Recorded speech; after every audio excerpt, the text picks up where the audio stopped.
Halo guys, Assalamualaikum warahmatullahi wabarakatuh. Kembali lagi di channel saya Diari PKH. Sahabat YouTube, bagaimana kabarnya hari ini?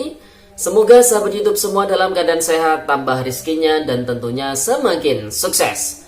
Pada kesempatan kali ini saya akan menginformasikan kepada sahabat YouTube semua tentang fix bantuan non-reguler ini cair mulai dari tanggal 1 hingga 30 Desember tahun 2022 ini. Jangan kaget, rumah Anda khusus yang memenuhi syarat ya tentunya akan didatangi oleh petugas untuk mengantar bantuannya.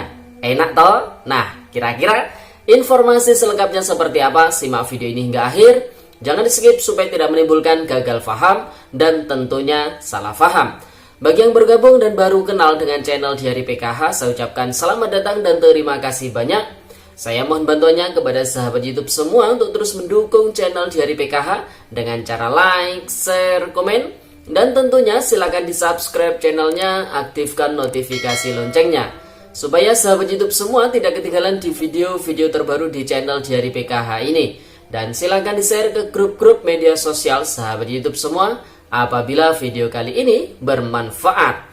Oke sahabat YouTube, langsung saja saya akan lanjutkan informasinya tentang fix bantuan non-reguler ini cair mulai dari tanggal 1 hingga 30 Desember tahun 2022 ini. Jangan kaget kalau rumah Anda khusus yang memenuhi syarat tentunya ya akan didatangi oleh petugas untuk mengantar bantuan. Enak toh? Tinggal ditunggu di rumah, bantuannya datang sendiri. Nah, kira-kira informasi selengkapnya seperti apa? Simak video ini hingga akhir. Nah, sahabat itu, bantuan sosial yang hingga saat ini terus diberikan oleh pemerintah kepada masyarakat, utamanya yang diberikan melalui Kementerian Sosial Republik Indonesia, ini terbagi menjadi dua golongan utama. Golongan yang pertama adalah bantuan yang bersifat reguler, yaitu bantuan yang bersifat rutin. Kemudian bantuan kedua adalah bantuan non-reguler atau bantuan yang bersifat khusus atau insidental. Namun tidak menutup kemungkinan bantuan yang bersifat non-reguler ini di kemudian hari bisa juga menjadi bantuan yang bersifat reguler atau secara rutin diberikan kepada para penerima manfaat tentunya. Nah, tentu sahabat YouTube semua sudah mengetahui bantuan dari Kementerian Sosial Republik Indonesia yang bersifat reguler atau rutin diberikan kepada para penerima manfaat yang memenuhi syarat tentunya. Ini ada dua. Yang pertama adalah bantuan program Keluarga Harapan atau PKH. Yang kedua adalah bantuan BPNT atau saat ini berganti nama menjadi bantuan program sembako. Nah, sahabat itu, untuk bantuan PKH sendiri dan juga bantuan program sembako ini saat ini mulai dicairkan hingga nanti ya, kalau paparan dari pihak PT Pos Indonesia itu tanggal 15 Desember. Ada beberapa daerah yang batas akhirnya hingga tanggal 1 Desember tahun 2022. Namun tidak menutup kemungkinan hingga akhir bulan Desember tahun 2022 proses pembayaran masih terus dilakukan oleh pihak PT Pos Indonesia tentunya. Dan untuk kali ini bantuan PKH tahap 4, kemudian bantuan BPNT untuk triwulan yang keempat langsung 3 bulan, Oktober, November, dan juga Desember, ini dicairkan secara tunai bersamaan dengan pencairan bantuan BLT, BBM untuk tahap yang kedua, dan itu sudah tertuang ke dalam SK Menteri Sosial terbaru tentunya. Dan ini yang perlu diperhatikan oleh sahabat YouTube semua, di video sebelumnya sudah pernah saya sampaikan bahwasanya ketiga bantuan ini memiliki peruntukan yang berbeda-beda. Jadi jangan sampai bantuan yang diterima oleh sahabat YouTube semua memang jadi satu, namun itu peruntukannya berbeda-beda. Di dalam surat undangan yang diterima oleh sahabat YouTube semua sudah ada pembagiannya. Nah, dari Kementerian Sosial Republik Indonesia ya mewajibkan kepada para penerima manfaat untuk memanfaatkan bantuan sosial tersebut sesuai peruntukannya. Jadi paham ya sahabat YouTube? Nah, kemudian bantuan berikutnya yang bersifat non-reguler tentu termasuk bantuan BLT BBM.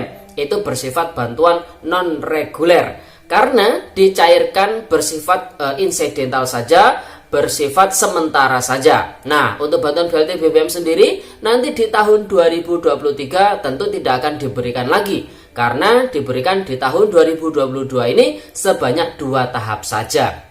Pengalaman sebelumnya ada yang namanya bantuan BST, bantuan sosial tunai. Ini juga dicairkan lewat PT Pos Indonesia. Itu juga bantuan yang bersifat non-reguler. Ada juga bantuan BPNT PPKM. Itu juga bantuan yang bersifat non-reguler atau insidental saja. Jadi sementara waktu saja.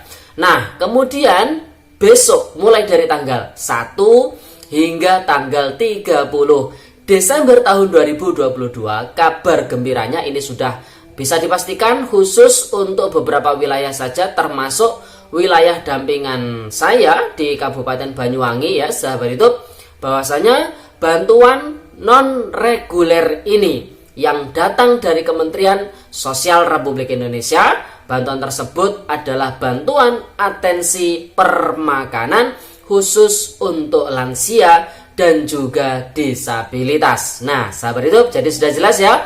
Bantuan yang mulai dicairkan dari tanggal 1 hingga tanggal 30 Desember tahun 2022 ini adalah bantuan yang bersifat non-reguler, yaitu bantuan atensi permakanan.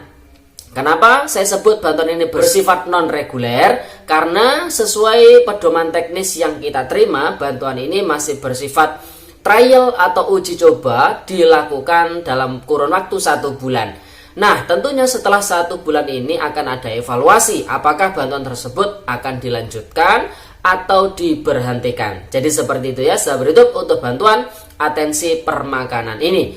Nah, dalam proses penyalurannya, bantuan atensi permakanan ini akan menyasar kepada 2 golongan penerima.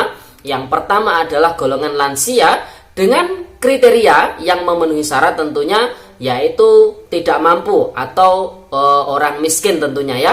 Yang kedua masuk di dalam DTKS. Yang ketiga usianya adalah minimal 75 tahun ke atas ya sahabat itu. Yang keempat diusulkan oleh pemerintah daerah tentunya. Dan yang kelima bukan termasuk pensiunan dari TNI ataupun Polri ataupun ASN tentunya ya sahabat itu. Jadi sudah jelas ya. Kemudian golongan yang kedua adalah golongan disabilitas. Nah, kriteria untuk golongan disabilitas ini tentunya yang pertama masih sama dari keluarga yang tidak mampu ya, keluarga yang tidak mampu atau miskin. Yang kedua tercatat di dalam DTKS. Yang ketiga ini disabilitas ini harus diusulkan oleh pemerintah daerah. Dan yang keempat, disabilitas ini bukan termasuk pensiunan dari ASN, TNI ataupun Polri. Nah, tambahan untuk syarat ataupun kriteria yang lansia tadi harus termasuk lansia keluarga tunggal. Jadi dia di dalam KK sendirian. Jadi untuk lansia tambahnya seperti itu ya. Kalau disabilitas ini bebas, tidak harus keluarga tunggal. Namun yang diwajibkan tentu harus terdaftar di dalam DTKS dan termasuk orang yang tidak mampu atau miskin ya, seperti itu ya sahabat itu. Nah, nantinya proses pemberian bantuan ini, jadi para lansia ataupun disabilitas cukup menunggu di dalam rumah, cukup menunggu di rumahnya saja, karena setiap hari mulai dari tanggal 1 hingga tanggal 30 Desember nanti ada petugas kirim namanya yang bertugas mengirimkan bantuan atensi permakanan ini langsung ke alamat si penerima, lansia dan juga disabilitas tadi ya. Nah, untuk bantuannya sendiri ini dalam bentuk makanan 2 porsi sekali pengiriman, dan waktu pengirimannya itu mulai dari jam 7 pagi hingga jam 10 menjelang siang tentunya ya. Jadi rentan waktunya itu mulai dari jam 7 hingga jam 10. Nah, tentunya bantuan ini dalam bentuk makanan, ada nasinya, ada lauk pauknya, kemudian ada potongan buah dan juga ada air mineralnya. Jadi seperti itu ya sahabat YouTube. Dan kalau di total bantuan tersebut nilai uangnya adalah Rp21.000 per hari. Kemudian dikalikan dalam 1 bulan 30 hari, maka total bantuannya kurang lebih Rp630.000. Jadi seperti itu ya sahabat YouTube untuk bantuan non reguler ini, yaitu bantuan atensi permakanan. Oke sahabat YouTube, itu informasi pada video kali ini. Semoga videonya bermanfaat dan sampai jumpa di video di hari PKH terbaru berikutnya. Sekian, terima kasih. Salam PKH. Wassalamualaikum warahmatullahi wabarakatuh.